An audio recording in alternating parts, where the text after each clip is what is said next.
World কাপের মতো final ম্যাচে মেসির ফ্যামিলি কেন আসেনি তাদের খেলা দেখতে? কেন গ্যালারিতে ছিল না একটিও লেজেন্ডারি কিংবদন্তি? কেন আর্জেন্টিনার ড্রেসিং রুমে যে দুইটি প্লেয়ার কান্না করছিল সেই দুইটি প্লেয়ারই মাঠ থেকে ইনজুরি হয়ে বের হয়ে গেল? ওয়ার্ল্ড কাপের শুরু থেকে কামব্যাক করা এই দলটি ফাইনালে এমন কি হয়েছিল যে তারা এভাবে এলোমেলো খেলে ওয়ার্ল্ড কাপ থেকে বাদ পড়ে গেল? জি হ্যাঁ বন্ধুরা, এখানে কোশ্চিন রয়েছে হাজারো। ফিফা কি সত্যি দুর্নীতি করেছে, নাকি আর্জেন্টিনার দলের কাউকে ব্ল্যাকমেল করা হয়েছিল?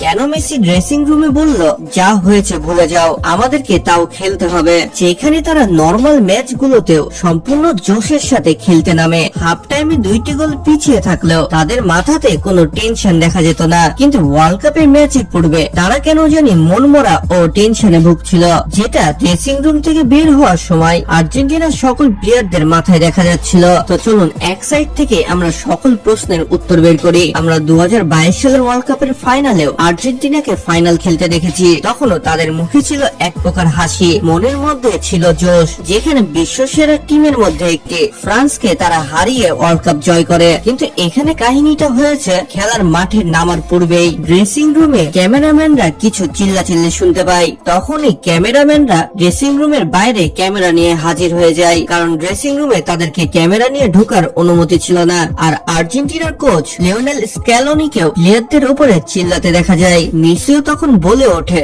যা হয়েছে ভুলে যাও, এখন আমাদেরকে খেলতে হবে। আর এটাই সন্দেহ হয়ে দাঁড়িয়েছে সম্পূর্ণ বিশ্বে। সম্পূর্ণ ফুটবল ভক্তরা এখন ভাবছে যে আর্জেন্টিনা কিভাবে হারলো, কারণ খেলা শুরুর বাঁশি বাজানোর পর থেকে আর্জেন্টিনার খেলা লক্ষ্য করলে দেখা যায় তারা শুরু থেকেই এলোমেলো খেলছিল। কে কাকে পাস দিচ্ছে, কে কোন পজিশনে খেলছে, সবকিছুই যেন এলোমেলো হয়ে গেছিল। কিন্তু আর্জেন্টিনা যেভাবে ডিফেন্স করে খেলেছে, মার্টিনেজ যতটা হওয়া গোলকে বাঁধিয়ে দিয়েছে, সেটা ছিল আসলে অসাধারণ। কিন্তু আর্জেন্টিনা যেখানে সবসময় অ্যাটাকিং মোডে খেলে, ফাইনালের ম্যাচে তারা হয়ে গেছিল ডিফেন্সিভ মোড। একটি প্লেয়ারকেও অ্যাটাকিং এ যেতে দেখা যাচ্ছিল না।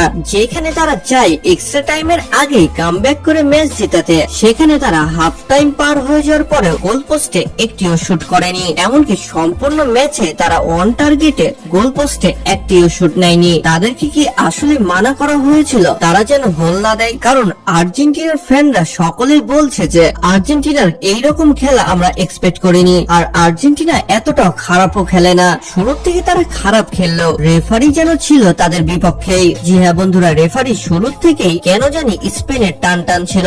যেখানে স্পেন 24টি ফাউল করাতেও স্পেনের কাছে ছিল 0 ইয়েলো কার্ড, আর আর্জেন্টিনা শুরুর থেকে 26-27টি ফাউল করাতে তাদেরকে 4টি ইয়েলো কার্ড ও একটি রেড কার্ডও দিয়ে দেয়। জি হ্যাঁ বন্ধুরা, এনজো ফার্নান্ডেজকে যে রেড কার্ডটি দেওয়া হয়েছিল, এটা নিয়েও আর্জেন্টিনার ফ্যানদের অনেক প্রশ্ন উঠছে যে তাকে এই রেড কার্ডটা কেন দেওয়া হলো, কারণ সেটা আসলে একটি রং ট্যাগেল ছিল না। এনজো ফার্নান্ডেজকে রেড কার্ড দেওয়ার পরে লিওনেল মেসি ও তার সম্পূর্ণ দল রেফারিকে ভিএআর চেক করতে অনেকভাবে অনুরোধ করে, কিন্তু রেফারি তাদের কথা একদমই শোনে না। যেখানে এনজো ফার্নান্ডেজের প্রথম ইয়েলো কার্ডটাও ছিল একটি কাকতালীয় ঘটনা। এনজো ফার্নান্ডেজ রেফারিকে ফাউল চাওয়াতে, মানে রেফারির সাথে কথা বলাতে তাকে ইয়েলো কার্ড দিয়ে দেওয়া হয়। যেখানে স্পেনের কুকুরেল্লা মুখে হাত দিয়ে লিওনেল মেসির সাথে কথা বলে, যেটা ফিফার নতুন রুলস অনুযায়ী একটি অপরাধ। আর এই অপরাধের জন্য রেফারি তাকে রেড কার্ডও দিতে পারবে, কিন্তু তাকে ইয়েলো কার্ডও দেওয়া হয় না। মানে কোন প্লেয়ারই মুখে হাত দিয়ে অপোনেন্ট টিমের প্লেয়ারের সাথে কথা বলতে পারবে না। কিন্তু এখানে স্পেনের প্লেয়ার এই অপরাধ করার পরেও খুব সুন্দরভাবে ছাড় পেয়ে যায়। এছাড়াও আর্জেন্টিনার ফ্যানদের একটাই প্রশ্ন যে লিওনেল মেসি ও স্ক্যালোনের ফ্যামিলি কেন ফাইনাল ম্যাচ খেলতে দেখতে আসেনি? তাদেরকে কি জিম্মি করে আর্জেন্টিনাকে হারানো হয়েছে? কেন ওয়ার্ল্ড কাপের পরে তাদের কোনো রিয়াকশনও দেখা যায়নি, সেইটা হোক সোশ্যাল মিডিয়াতেই? এছাড়াও ক্রিস্টিয়ান রোমেরো কেন ডোনাল্ড ট্রাম্পের সাথে হাত না মিলিয়ে চলে গেল? যেখানে সে একটি আমেরিকার প্রেসিডেন্ট, সবাই তার সাথে হাত মেলাতে চায়, কিন্তু আর্জেন্টিনার প্লেয়াররা কেন তাকে অ্যাভয়েড করলো? এছাড়া আরো একটি কথা শুনলে আপনারা অবাক হবেন, ওয়ার্ল্ড কাপ শেষে সব দেশ নিজের দেশে ফিরে গেলেও, এমনকি আর্জেন্টিনার টিমও দেশে ফিরে গেলেও দেশে ফিরেননি Lionel Messi, Alvarez, Lautaro Martinez, De Paul, Enzo Fernandez. এমনকি এখন তারা কোথায় রয়েছে, কি করছে, এটা কেউ জানে না। এছাড়াও লিওনেল মেসির গোল্ডেন বল না পাওয়াতেও চলছে আলোচনা,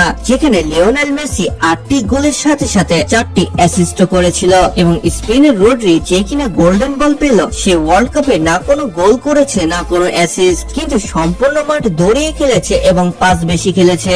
শুধু পাসের বেসিসে যদি গোল্ডেন বল দেওয়া হতো তাহলে অনেক ডিফেন্ডাররাই সেটা যোগ্য ছিল, কারণ বল ডিফেন্ডারদের কাছে বেশি থাকে আর দুইটা ডিফেন্ডার বেশি বেশি করে পাস খেলে ম্যাচ শেষে গোল্ডেন বলটা নিজের করে নিত।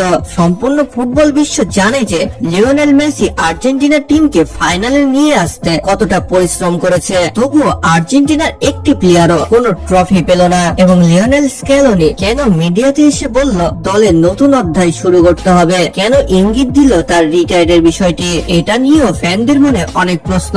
এবং এখন সব থেকে বড় বিষয় যে হাজারো লক্ষ কোটি ফ্যান এখন এটাই চাইছে যে ফাইনাল ম্যাচটি আবারও দেওয়া হোক, স্পেনের সাথে আর্জেন্টিনার খেলাটা আবারও হোক, যেন সব দুধ কা দুধ আর পানি কা পানি হয়ে যায়। তো আপনারা কারা কারা চান যে আর্জেন্টিনা বনাম স্পেনের ম্যাচটা আবারও হোক, তারও তো আমার কমেন্ট বক্সে অবশ্যই লিখে জানাতে পারেন। তবে আর্জেন্টিনার সেই ম্যাচটি সত্যি অনেক প্রশ্ন দাঁড় করিয়ে দিচ্ছে, এখানে কোনো সন্দেহ নেই। তো যাই হোক, এটা শেষ তো আমরা দেখতেই পাবো যে আসলে রহস্যটা কি ছিল। তো আপনারা যারা আমার চ্যানেলে নতুন তারা তো দ্রুত সাবস্ক্রাইব করে রাখুন। তো দেখা হচ্ছে পরবর্তী ভিডিওতে, ততক্ষণ ভালো থাকুন, সুস্থ থাকুন।